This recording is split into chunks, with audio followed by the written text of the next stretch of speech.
Hey everyone, it's Matt from End Sickness. Today I'm going to be talking about a very critical topic. It's, what do you do if you are living in a house that you know has mold, but you can't leave? What do you do? I mean, you're getting sick from the mold, but you just don't have any other options, right? I will go over that step by step. First, let me say I'm not a medical doctor. I'm a holistic nutritionist. This is not medical advice. This is for educational and informational purposes only. So let me go back to that question. So I have a lot of clients, and what happens is they're in a house that obviously has mold, and they're reacting to their foods, their supplements, which is a key indicator that there's a mycotoxin issue. And we're kind of like in a situation where, wow, what do we do? What do we do in this situation? So instead of moving, what you do is you go ahead and you start cutting back on the diet and really focusing on the foods that are more lower protein, high fiber, plant-based foods, cutting back on the animal products, getting rid of the nuts, seeds, the eggs, gluten, dairy, all the things that are the obvious foods you get rid of. You first start there, okay?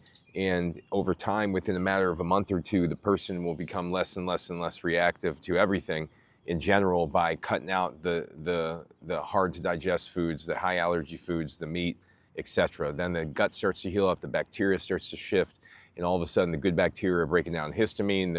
They're producing beneficial byproducts of fermentation, which are calming down the immune system. You're moving in the right direction, right? But you're still in that moldy house. Okay. Now, what do you do after that? Next thing you do is you go ahead and focus on some heavy immune modulators, some supplements.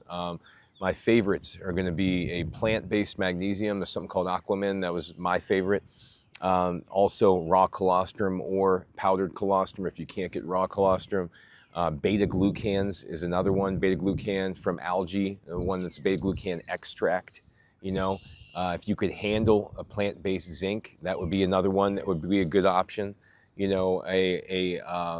are all good options to set your body up. But I wouldn't go into the zinc until you've been on the magnesium at least for a month or so. You don't want to go ahead and do that too early. But the idea is that, you want to be able to set your body up for stability. And you also want to consider doing something with mycotoxin binders. If you're in a home that clearly has mold and you're reacting to it, my favorite mycotoxin binders are going to be your Takesumi Supreme, Takesumi. That's a carbonized bamboo that has 10 times the surface area and 4 times the binding capacity versus a activated charcoal, and it does not slow your bowel movements down. It gets you moving actually. That would probably be my favorite. Next would just be a micronized zeolite or a bentonite clay.